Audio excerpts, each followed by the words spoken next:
You're not blocked. You're just believing the wrong things about creativity. And those beliefs, they're killing your flow. There's a quiet moment that many creatives, dreamers, and deep thinkers know all too well.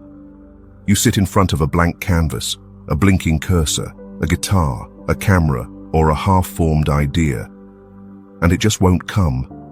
The spark, the magic, the thing you're supposed to create.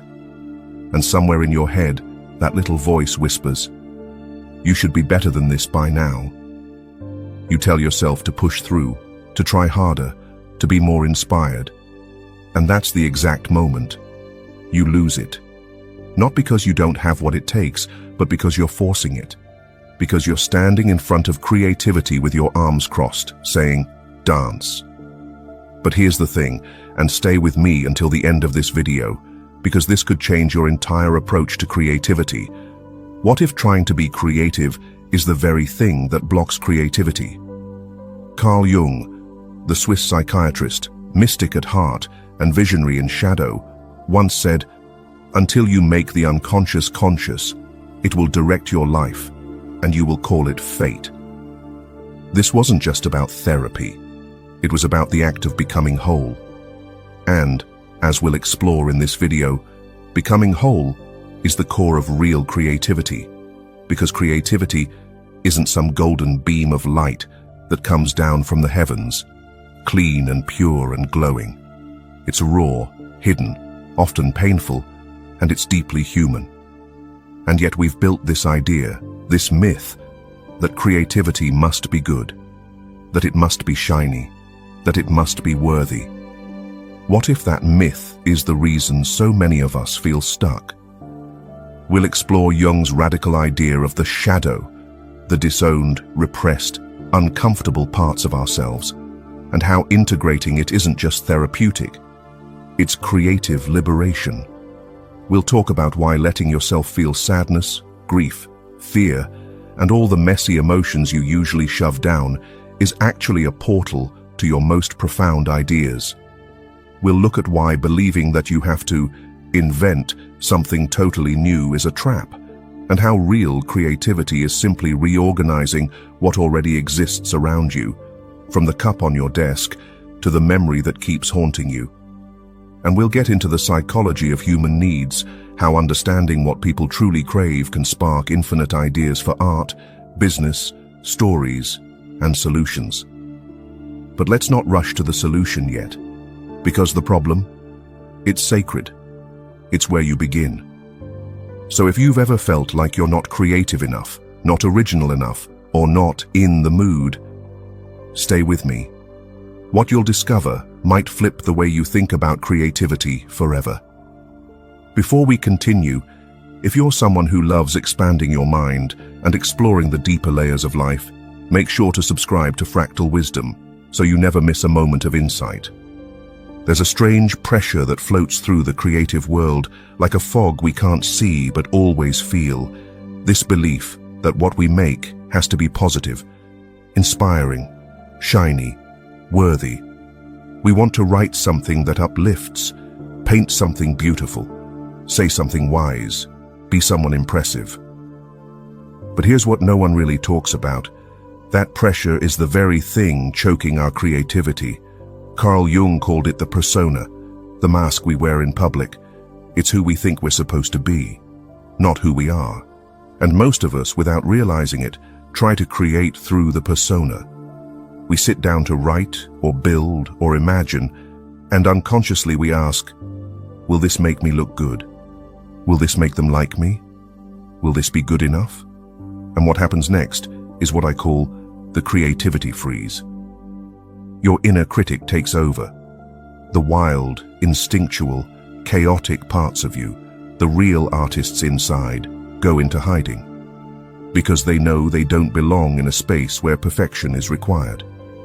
Carl Jung also spoke of the shadow, all the parts of ourselves we've rejected, judged, or hidden. Our sadness, our fear, our insecurity, our envy, our shame, our rage. Not only are these parts not welcome in the creativity is always positive world, they're banished. But the truth is, This is where the real art lives. You want something original, something powerful, something real. Let your sadness speak. Let your fear tell its story. Let the parts of you you've buried create. Because every song that broke your heart came from heartbreak. Every film that made you cry came from grief. Every painting that made you feel something primal came from someone who didn't try to look good, but dared to be honest. Let's ground this. You don't need to write the next great novel. Maybe your day was heavy. Maybe you just feel off. Even that is creative fuel. Take that fog, that ache, and let it drip out through a poem. Let your voice shake in a song.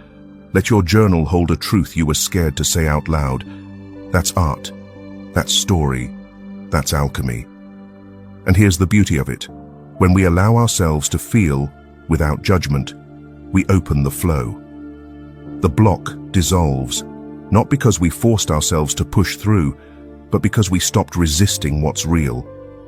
Creativity is not a performance, it's a communion with the self.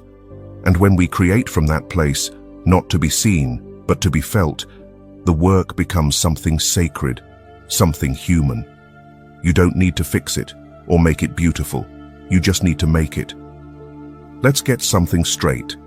You are not supposed to invent something from nothing. This entire idea that creativity means being original, pulling a masterpiece out of thin air, creating the never-before-seen, has done more damage to creative souls than almost any other myth. And if you've ever felt like you have to be some kind of genius, visionary, or idea machine to be considered creative, pause. Because here's a truth most people overlook. Nothing you create is truly original. And that's exactly what makes it powerful. Think about this. Your thoughts, your style, your ideas, your way of seeing the world, it's all been shaped by what you've seen, heard, felt, and experienced. That's not cheating, that's being human. Carl Jung called this the collective unconscious, a vast reservoir of shared symbols, stories, dreams, and energies that flow through all of us. We don't create from ourselves. We create through ourselves. We're channels, vessels, and filters. And creativity is about recognizing what's already around you and rearranging it in a way that feels like you. Look around you right now. Seriously, that notebook on your desk, combine it with that weird conversation you overheard at the cafe, that old photo on your wall. Mix it with the story you just read online, that TikTok trend you love but wish had more depth. Flip it into a sketch with a soul. That's creativity. It's not making something from nothing. It's seeing everything as potential building blocks. When you remove the pressure to be original, you get to actually be free. Let's go deeper. Every great film, book, startup, poem, invention, you name it, was born from a recombination of what already existed. Apple didn't invent computers, it redesigned them. Instagram didn't invent photography, it made sharing it effortless. Shakespeare didn't invent love stories, he told them like no one else did. You don't need to wait until you're inspired, you just need to look around you, pick up pieces, rearrange, reimagine. This isn't laziness, it's intelligence. This is what Jung meant when he explored individuation, the process of becoming a whole, integrated self. Because when you accept that everything in the world is part of you, and you are part of it, you stop trying to force creativity, and you just start playing with what's already here. So here's a practice. It might sound too simple to work, but it might just be the missing link between you and your creativity. Sit down, alone. Don't try to be creative, and don't try to make anything happen. Just look around. Stare out the window, that's it. Let your eyes wander. Don't control them. Let them drift like water. You'll see a street, maybe a parked car, or the rust stain dripping down the side. You'll notice a woman walking her dog. She's wearing 2 different socks. Did she notice? Did she even care? The sky might be a kind of grey that doesn't even deserve a name. A beige grey, a dishwater kind of sky. There's a man standing outside a corner store, scratching a lottery ticket like he's trying to erase his whole past. You hear the soft crunch of tires rolling over wet leaves, and then, suddenly, a bug crawls across your windowsill. Tiny, almost invisible. And for a moment, that little insect becomes your entire universe. You watch its legs work like a machine. It stops, moves, stops again. You wonder where it's going. You feel something. Not profound, just alive, observing, noticing, feeling the world exist. Now open a notebook or the Notes app on your phone and just write what you see. No editing, no goal, no art to make. Just describe. Write as it flows. For example, the bus passes. Everyone looks like they're going nowhere, fast. I feel slow today, like my brain is 2 seconds behind my body. There's a boy eating candy with his mouth open, and I hate the sound of it. But I also envy his simplicity. I want to chew without worrying how do I look or how do I sound. A woman is crying behind sunglasses. I pretend I didn't notice, but I did.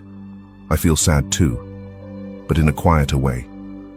I wish the sky would pour, just so someone else could cry with me. That's intuitive writing. That's unfiltered creativity. You're not trying to make sense or meaning. You're finding meaning in what you see. It's not about art, it's about presence.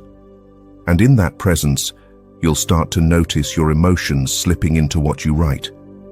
You'll see a plastic bag caught in the wind, and suddenly, it's not just trash.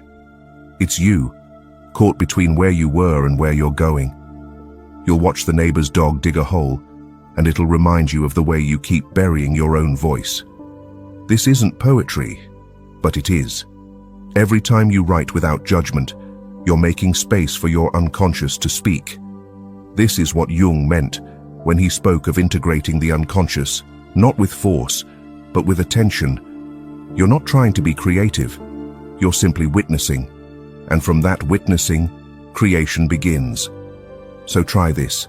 Spend 15 minutes a day doing nothing but watching and writing. No prompt, no plan. Just, what do I see? How does it feel? What memory does it stir? Even boredom can be beautiful when you let it speak. And that's where the real shift happens, because the moment you stop trying to come up with something, you discover you've been surrounded by inspiration all along. The world isn't silent. You just needed to listen differently. And now, let's talk about something that turns your creativity into something more than just expression. Let's talk about purpose. Because the final spark, the one that connects your inner world with the outer world, is understanding human needs. Not just what's trending, not just what people will click, but the deep, primal, unspoken needs we all carry. Carl Jung spoke of archetypes, universal patterns of behavior, roles, energies, like the mother, the rebel, the caregiver, the seeker. Each of these archetypes is driven by core human needs: to feel safe, to feel loved, to feel seen, to grow, to belong, to matter. Now here's the wild part. Every truly creative idea that resonates with people is meeting one of these needs. Look around at the things that move you. That song you've had on repeat, it's not just the melody, it's because it made you feel understood. That video that went viral, it wasn't just clever. It spoke to a deep fear, a longing, or a dream we've all had. That product that exploded in popularity, it wasn't new. It solved something people didn't even know they were struggling with. So if you ever feel like, I don't know what to create, shift the question. Ask, what do people need right now? Not just in the market, but in their hearts. Here's a secret. You can use creativity to feed people emotionally and spiritually. Your video might give someone a sense of control when the world feels chaotic. Your story might make someone feel less alone in their heartbreak. Your poem might name the pain someone didn't know how to speak. your tool, your idea, your post. It might be a bridge between someone's confusion and their clarity. And suddenly, what you create isn't just content. It is connection, medicine, it gives meaning. And you didn't need to invent a whole new universe. You just had to listen to what this one is quietly asking for. Let's make it practical. Say you want to create a project, but you're unsure where to start. Try this. Write down 5 basic human needs. Things like to feel heard, to feel safe, to belong, to be inspired, to laugh or play. Now ask, how can I create something, anything, that gives someone one of those? If you make someone laugh, you've just met their need for lightness. If you show someone their struggle is universal, you've just met their need for connection. If you express your truth with honesty, you might give someone else the courage to express theirs. And that's how you make your creativity matter, without trying to make it big or impressive. You serve the need, the rest follows. So let's bring this full circle. Carl Jung taught us that the journey of becoming whole is the journey of becoming creative. Creativity is not something you do, it's something you allow. It flows when you stop trying to impress. It grows when you include your whole self, including your shadow. It thrives when you stop chasing originality and start rearranging what's already here. And it touches lives when you recognize that what you make can meet a need. You don't need to be special or perfect. You just need to be honest and present. You can even be honest how hard it is for you to be honest. If this video has sparked something inside you and you're ready to explore more of what's real, raw, and spiritually grounded, subscribe to Fractal Wisdom. We don't just talk about creativity, we explore what it means to be fully human. And if you stayed till the end, thank you. Now go make something real, no matter how messy, small, or uncertain, because somewhere, someone needs exactly that.